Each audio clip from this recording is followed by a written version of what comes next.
আমার বাংলাদেশ পার্টি মনোনীত প্রার্থী ঢাকা 10 থেকে আমাদের মনোনয়ন আজকে বৈধ ঘোষণা করা হয়েছে। আলহামদুলিল্লাহ। আপনারা আমাকে যে একটা প্রশ্ন করেছেন যে আমি কি এবি পার্টি থেকে মনোনীত নাকি 11 দল থেকে।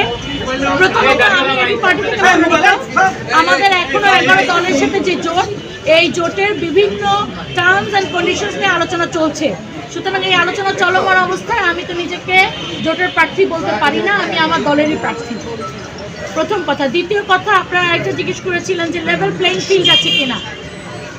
লেভেল প্লেইং ফিল্ড আমি গতদিনও বলে গিয়েছি যে ইলেকশন কমিশন আজকে যে কাজটা করেছেন খুবই দ্রুততার সাথে সুইফটলি অ্যান্ড ক্লিনলি করেছেন, এটার জন্য ওনাদেরকে ধন্যবাদ। কিন্তু আমরা এখানে যে অফিসিয়াল কাজ যে এরকম সুন্দর করে করেছেন, বাইরের কাজটা অত সুন্দরভাবে আমরা দেখতে পাচ্ছি না। এখানে বিভিন্ন আচরণবিধি লঙ্ঘন হয়ে যাচ্ছে, কিন্তু সেই আচরণবিধি নিয়ে এখন পর্যন্ত কমিশনের আমরা কোনো অ্যাক্টিভ পার্টস দেখতে পাচ্ছি না।